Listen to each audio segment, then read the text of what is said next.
Hello, Novanoid here, and this is the Lionel V-700. It's just like every other V-700, but it has one of the best circuits. So, if we power it on,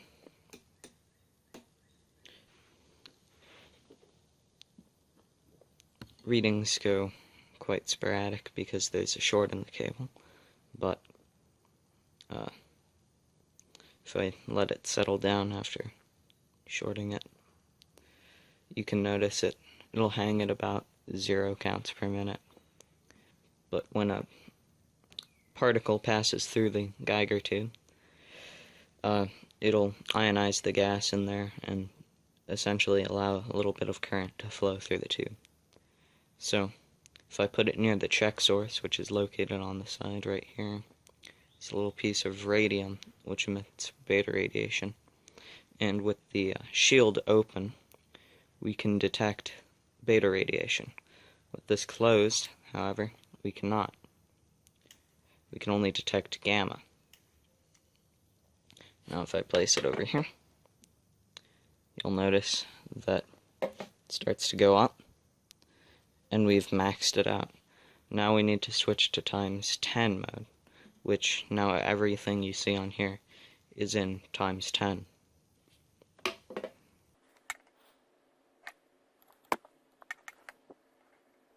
Now the reading's going up,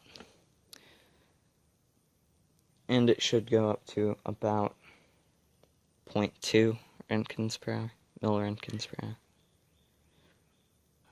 or about 1000 CPM.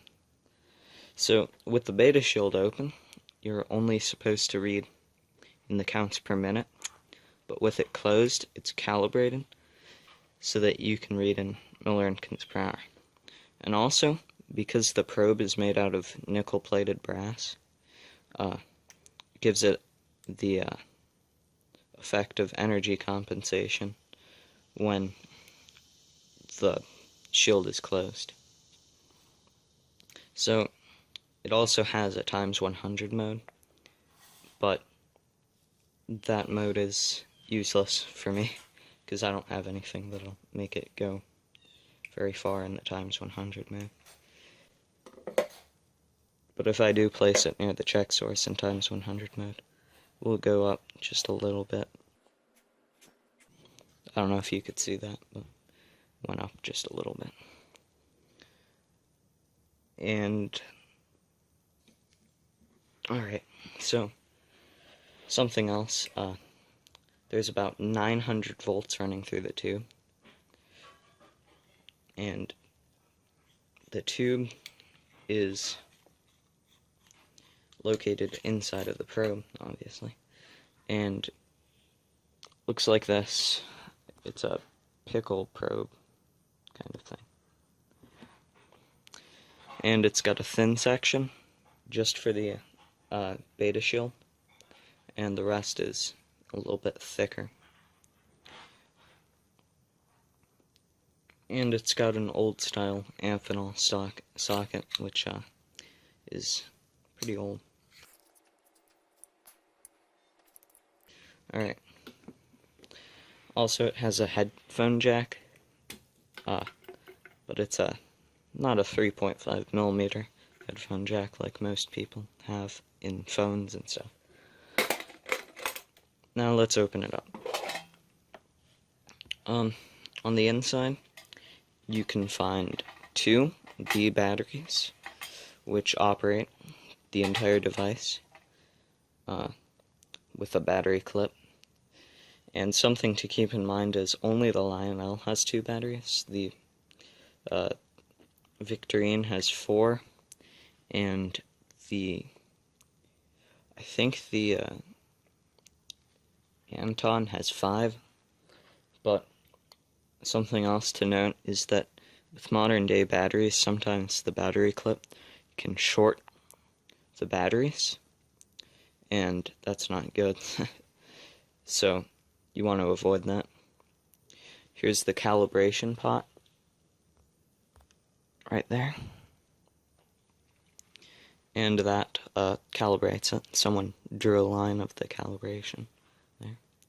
And this is an old analog meter, which moves the needle when current passes through it. And onside the board, we can see the transformer, which produces the high voltage, some germanium transistors, and a very large switch, and a corotron, which regulates the high voltage. If you have one of these that doesn't work, a lot of times you can find rebuild kits on eBay. The only part that's really hard to find is the transformer, but as long as that's intact, it's okay. Now, something else we can look at is the case. The case has a schematic in it. It's made out of solid steel, too. There's the schematic, if you're interested.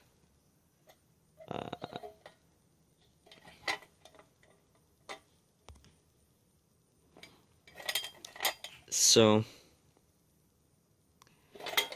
on the side here, we also have the check source, which under here is a piece of radium, which emits beta radiation, and the other side just has the civil defense logo.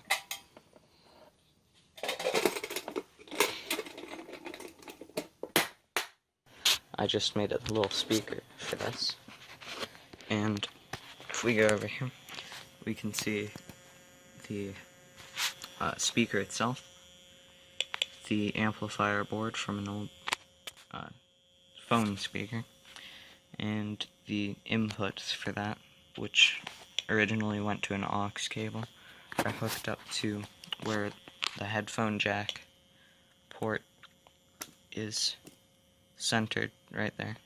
That's where it's hooked up to. And because there's a cable over here, and it's just hooked up to that solder joint, and the other part is hooked up to ground, which is the handle, and that's really it. And it produces sound.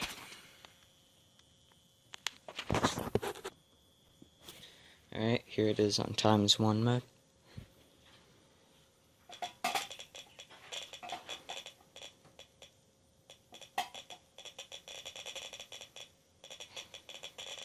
×10.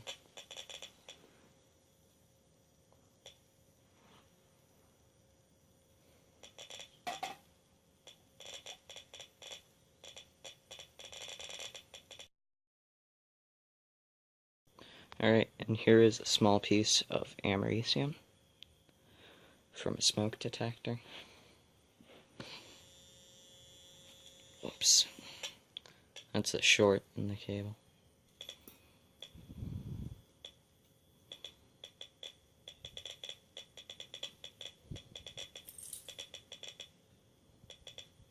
So it's just about pegged. ×10.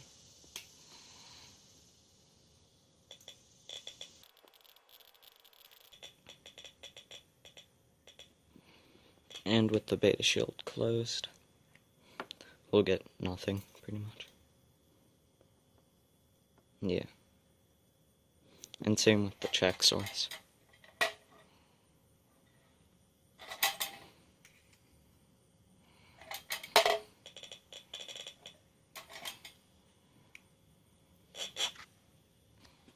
Also keep in mind that inside of the, well, on the anode of the tube there is about 900 volts running through it. So don't work on the tube or open this up while it's on, or else you'll get shocked. I have my Geiger counter over here running, and the audio is hooked up into the probe of the oscilloscope, and I'm going to do a single shot capture of the click, just in case you're wondering what the click looks like. Alright, so that's what it looks like.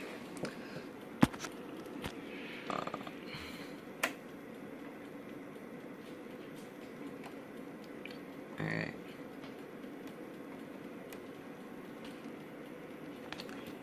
Appears that it is about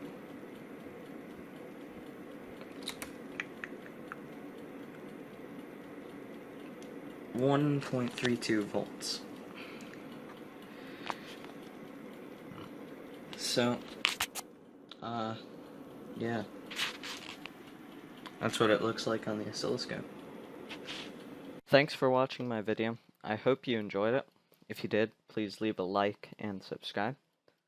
But something else I'd like to say before I go is that I won't be making too many more radiation-related videos. It'll still be in my channel, but unfortunately it's a topic that runs dry fairly quickly. So I'll be making electronics and other science-related videos. So anyway, thanks for watching. Hope you have a good day.